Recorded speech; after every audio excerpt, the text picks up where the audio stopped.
کہ علم دین کی فضیلت اور اس کے فوائد۔ اللہ تعالیٰ نے کہا وَقُلْ رَبِّ زِدْنِی عِلْمًا۔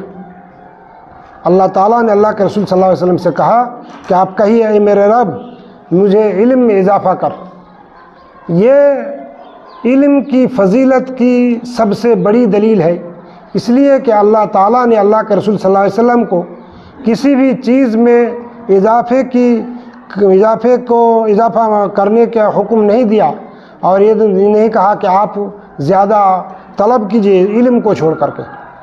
تو پتہ چلتا ہے کہ اللہ تعالیٰ اللہ کے رسول صلی اللہ علیہ وسلم کو علم میں اضافہ کرنے کا لیے دعا سکھا رہے ہیں، تو عام لوگوں کو اس کی طرف کتنی توجہ دینی چاہیے اور کتنی محنت کرنی چاہیے اس کی طرف۔ جس کے معلم اللہ ہو وہ جب دعا کرے علم کے لیے تو عام لوگوں کو اس کے لیے کتنی محنت کرنی چاہیے، کتنی دعا کرنی چاہیے۔ دوسری حدیث ہے کہ خیرکم من تعلم القرآن وعلمہ، یہ متفق علیہ حدیث ہے۔ اللہ کے رسول صلی اللہ علیہ وسلم نے فرمایا کہ تم میں سب سے بہتر وہ ہے جو قرآن کو سیکھے اور سکھائے۔ تو یہ علم دین اور خاص کر کے علم دین میں قرآن کو سیکھنا اور سکھانا یہ سب سے بہتر آدمی ہونے کی دلیل ہے۔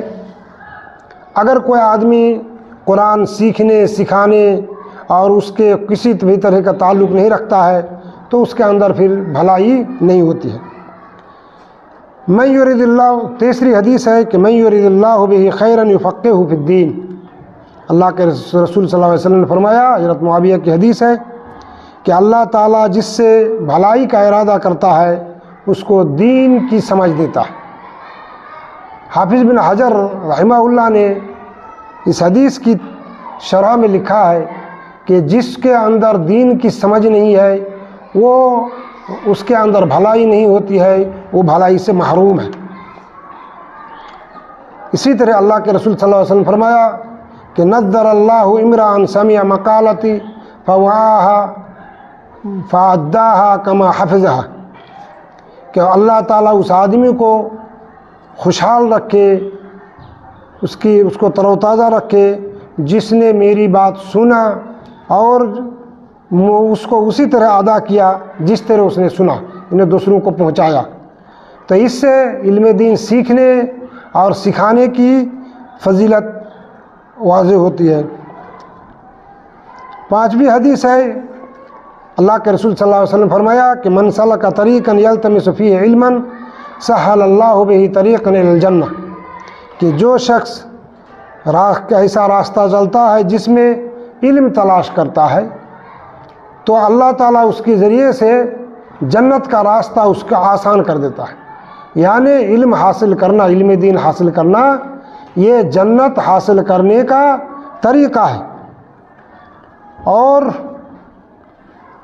صحابہ اللہ کے رسول صلی اللہ علیہ وسلم کے زمانے میں دو صحابی تھے، دو بھائی، ان میں سے ایک اللہ کے رسول صلی اللہ علیہ وسلم کے پاس آتے تھے، حدیث سیکھتے تھے، دین سیکھتے تھے، اور دوسرا کام اور مزدوری کرتے تھے۔ تو جو کام کاج کرتے تھے وہ آ کے کہا کہ اللہ کے رسول میرے بھائی آپ کے پاس آتے ہیں اور کام کے لیے نہیں جاتے ہیں۔ تو اللہ کے رسول صلی اللہ علیہ وسلم نے فرمایا کہ لعلک ترزق بہ، کہ تم جو کام کرتے ہو، کمانے جاتے ہو سکتا ہے اسی کی وجہ سے اللہ تم کو روزی دیتا ہو۔ یعنی اس سے پتہ چلتا ہے کہ علم دین حاصل کرنے سے روزی میں برکت ہوتی ہے، اللہ تعالیٰ روزی دیتا ہے۔ اس سلسلے کی 7ویں نمبر پہ ایک حدیث ہے، اللہ کے رسول صلی اللہ علیہ وسلم فرمایا، صحیح سنن ترمذی کی حدیث نمبر 2325، کہ انما الدنیا لاربعۃ نفر، دنیا جو ہے 4 قسم کے لوگوں کے لیے ہے۔ نمبر 1 آدمی وہ ہے جس کو اللہ تعالیٰ نے علم دین دیا اور دولت بھی دیا، تو وہ علم دین کے حساب سے دولت کو خرچ کرتا ہے، اللہ کے حقوق کو ادا کرتا ہے، تو یہ سب سے اچھا اور سب سے بہتر انسان ہے۔ دوسرا شخص وہ ہے جس کو اللہ تعالیٰ نے علم دین دیا لیکن دولت نہیں دیا، تو وہ آدمی تمنا کرتا ہے کہ اللہ مجھے اگر علم دین دولت دیا ہوتا تو میں اللہ کے راستے میں خرچ کرتا. تو یہ دونوں آدمی کا ثواب برابر ہے. ایک آدمی دولت خرچ کرنے کے بعد دولت ثواب حاصل کرتا ہے، دوسرا آدمی علم دین کی وجہ سے وہ صرف تمنا کی بنیاد پہ ثواب حاصل کر لیتا ہے. تیسرا وہ شخص ہے جس کو اللہ نے صرف دولت دیا، علم دین نہیں دیا، تو وہ اللہ تعالیٰ کے حکم کے مطابق اپنی دولت کو خرچ نہیں کرتا ہے. جہاں نہیں خرچ کرنا چاہیے وہاں کرتا ہے، اور جہاں کرنا چاہیے وہاں نہیں کرتا ہے.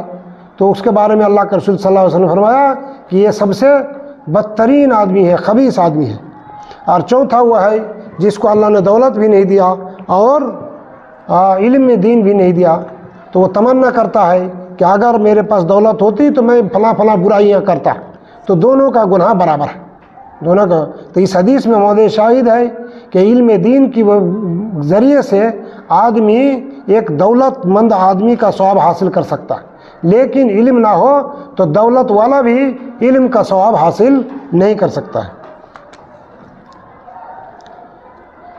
اللہ تعالیٰ نے اور فرمایا ایک جگہ پر کہ فما لهم عن التذکرۃ معرضین کأنہم حمر مستنفرہ فرت من قسورہ. کیا ہو گیا ان لوگوں کو کہ وہ تذکرہ یعنی نصیحت سے بھاگتے ہیں، گویا کہ وہ بدکے ہوئے گدھے ہیں جو شیر سے بھاگتے ہیں. یعنی علم دین سے دور رہنے والے کو، علم دین نہ سیکھنے والے کو اللہ تعالیٰ نے یہاں پہ گدھے سے تشبیہ دیا جو بدکتا ہے، قریب نہیں جاتا. تو اس سے پتہ چلتا ہے کہ علم دین نہ سیکھنا ہی ایک مذمت ہے، اور سیکھنا یہ بہت بڑی فضیلت کی بات ہے. اور اگلی حدیث اس سلسلے میں یہ ہے کہ اللہ کے رسول صلی اللہ علیہ وسلم فرمایا کہ معلم الناس الخیر، جو لوگوں کو بھلائی سکھاتا ہے، دین کی بات سکھاتا ہے، اس کے لیے یستغفر لہ کل شیء، تمام چیزیں اس کے لیے استغفار کرتی ہیں، یہاں تک کہ پانی کے اندر مچھلیاں بھی اس کے لیے استغفار کرتی ہیں. تو پتہ یہ چلا کہ علم دین حاصل کر کے اس کو کی نشر و اشاعت میں لگے رہنے میں بہت بڑی فضیلت ہے، جس کو کوئی بھی دولت مند آدمی اس فضیلت کو حاصل نہیں کر سکتا ہے. آخری نقطہ اس سلسلے میں یہ ہے کہ کیا عصری تعلیم حاصل نہیں کرنی چاہیے؟ تو عصری تعلیم حاصل کرنا کافی نہیں ہے. عصری تعلیم حاصل کرنا ضروری ہے، لیکن صرف عصری تعلیم کافی نہیں ہے.